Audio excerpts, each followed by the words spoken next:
बिस्मिल्लाहिर्रहमानिर्रहीम। अस्सलाम वालेकुम स्टूडेंट्स। आज की इस वीडियो में हम चैप्टर नंबर 5 वर्क एनर्जी और पावर के आखिरी दो और इंपॉर्टेंट न्यूमेरिकल्स को सॉल्व करेंगे।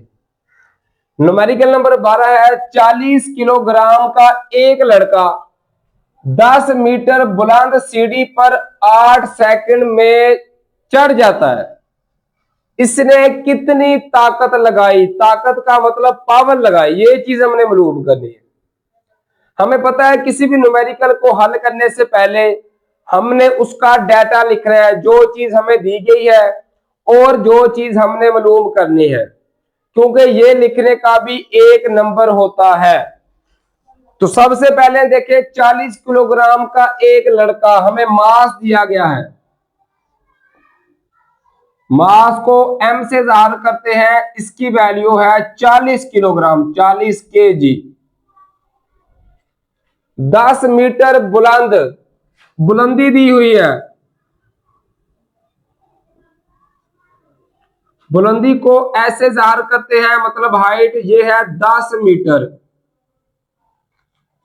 8 सेकंड में चढ़ जाता है। वक्त दिया गया है 8 सेकंड।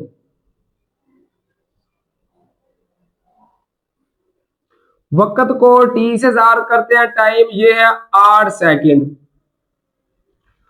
उसके अलावा स्टूडेंट कई बार रिपीट कर चुके हैं न्यूमेरिकल्स में ही कि जब कोई भी चीज ऊपर या ऊपर से नीचे की तरफ आती है तो g की वैल्यू लाजमी इस्तेमाल होगी।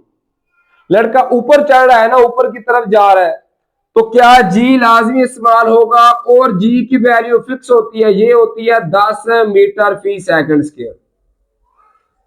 अब मालूम क्या करना है, इसने कितनी ताकत लगाई, ताकत हमने मालूम करनी है। ताकत को इंग्लिश में स्टूडेंट्स पावर भी कहते हैं और ये चीज हमने मालूम करनी है। अब न्यूमेरिकल नंबर 11 की तरह पावर का फार्मूला इस्तेमाल करेंगे। पावर होता है वर्क बटा टाइम के बराबर। अब वर्क के भी स्टूडेंट दो फार्मूले हैं। एक होता है एफ ज़रब एस, जो हमने न्यूमेरिकल नंबर 11 में हल किया है।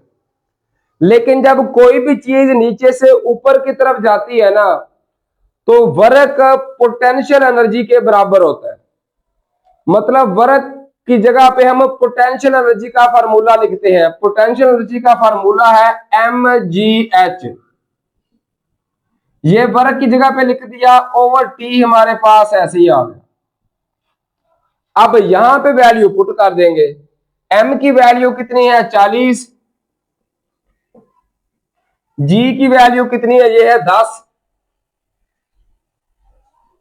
और h की वैल्यू ये भी स्टूडेंट है 10, ओवर t मतलब टाइम, ये था कितना हमारे पास 8। अब कैलकुलेटर का इस्तेमाल करते हुए 40 ज़रब 10 करेंगे तो आंसर आएगा 4000। तकसीम करेंगे ना 8 पे तो इसका आंसर आएगा स्टूडेंट 500। इस तरह ये हमारे पास पावर यानी ताकत का आंसर आ गया, और इसका यूनिट होता है वाट, जिसको W से ज़ाहिर करते हैं। ये हमारे पास आंसर आ गया न्यूमेरिकल नंबर 12 का। कैलकुलेटर की सूरत नहीं है तो ये आपस में डायरेक्टली भी कैंसिल हो सकते हैं। 8 एकम 8, 8 5 40। 10 ज़रब 10 किया, ये आ गया 100, ज़रब 5 किया तो कितना आंसर आ गया 500।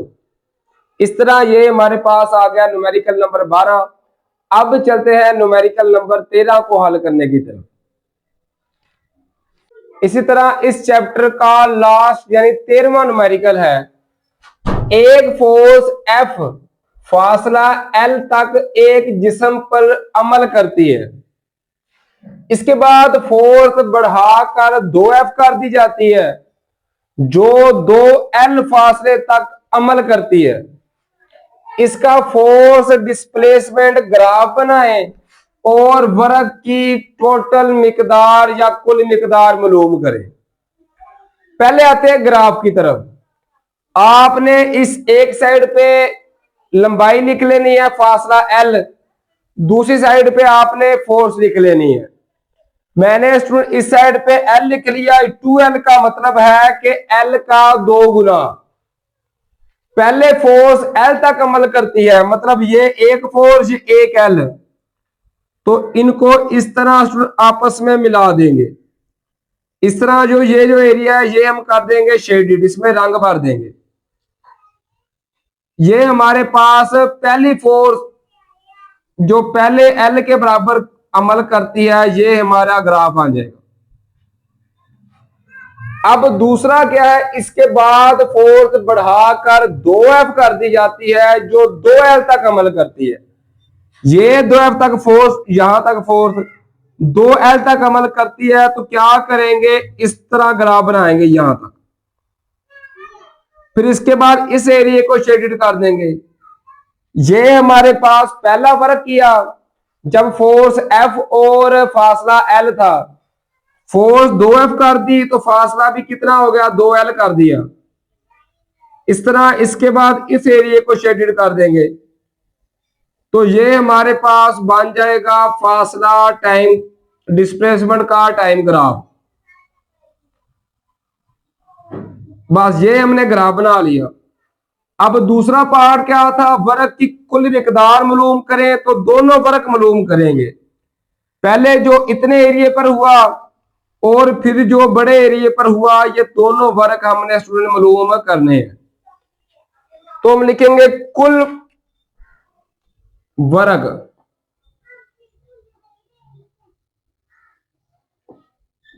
पहला वर्क किया हुआ था, पहला वर्क जमा दूसरा वर्क, दोनों को जमा करेंगे तो ये कुल वर्क के बराबर आएगा। पहला वर्क क्या था, फोर्स L तक करती है, तो वर्क का फार्मूला भी यही है, F ज़रब L, ये था पहला जमा। दूसरा क्या था, जिसमें फोर्स हो गई 2F ज़रब फासला कितना हो गया, ये हो गया 2L। F ज़रब L किया तो ये FL आ गया जमा, इनको आपस में ज़रब करेंगे, 2 ज़रब 2, तो ये आ गया 4FL आ गया। अब FL के साथ इधर 1 है, 4 जमा 1, ये आ गया 5FL। इस तरह ये हमारे पास कुल वर्क आ गया। ये हमारे पास न्यूमेरिकल नंबर 13 हल हो गया। ये डिस्प्लेसमेंट ग्राफ बना दिया, फोर्स डिस्प्लेसमेंट ग्राफ, और ये हमने कुल वर्क मालूम कर लिया। उम्मीद है ये न्यूमेरिकल भी आप लोगों को बआसानी समझ आ गया होगा। अगर आप मेरे चैनल पे न्यू हैं, आपने अभी तक मेरे चैनल को सब्सक्राइब नहीं किया, तो काइंडली सब्सक्राइब कर लें, बेल आइकन के बटन को दबा दें, ताकि हमारी आने वाली हर वीडियोस आप तक आसानी के साथ अप्रोच कर सके। अपना बहुत सारा ख्याल रखिए स्टूडेंट, दुआओं में मुझे भी याद रखिए। फी अमानिल्लाह, अल्लाह हाफिज।